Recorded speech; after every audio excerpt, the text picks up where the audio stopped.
হাত না তুলেও দোয়া করা যায়, হাত তুলেও করা যায়, কিন্তু বিষ্ণু বলেন হাত তুলে চাও, কারণ ইন্নাল্লাহা হাইয়ুন কারীম, আল্লাহ বড় লাজুক এবং লজ্জাশীল। বান্দা যখন হাত তুলে ভিক্ষুকের মতো কিছু চায়, ওই হাত খালি হাতে ফিরিয়ে দিতে আল্লাহ লজ্জা লাগে।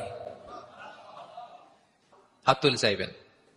দোয়াতে আল্লাহর নামগুলো ধরে ধরে ডাকুন, ইয়া আল্লাহ, ইয়া রহমান, ইয়া রহিম, ইয়া হাইয়ু, ইয়া কাইয়ুম বিরহমাতিকা আস্তাগীথ। আল্লাহ নাম ধরে ধরে চান, ওই দোয়া আল্লাহ কবুল করবেন। বিশ্বনবীর উপর দুরূদ পড়েন, যে বিশ্বনবীর উপর দুরূদ পড়ে না, ওই দোয়া আল্লাহর কাছে কবুল হয় না, এটা আকাশে পেন্ডিং থাকে। কুল্লু দুআ মুআল্লাক মাহজুব বাইনা সামাই ওয়াল আরদি মা লাম ইউসাল্লা আলাইয়া। বিষ্ণু বলেন সব দোয়া আকাশে পেন্ডিং থাকে যতক্ষণ আমার উপর দুরূদ পড়া না হয়। তা আপনি যে বলেন হুজুর আমার দোয়া কবুল হয় না, কেন হয় না বুঝছেন এবার? হ্যাঁ, নবীর উপর দুরূদ পড়েন নাই তো। আল্লাহুম্মা সাল্লি ওয়া সাল্লিম ওয়া বারিক আলাইহি। শুরু করবেন বিষ্ণু নবীর উপর দুরূদ দিয়ে, মাঝেও পড়বেন, শেষেও পড়বেন, আগেও পড়বেন, পরেও পড়বেন। আপনার দোয়া কবুল করবে কে?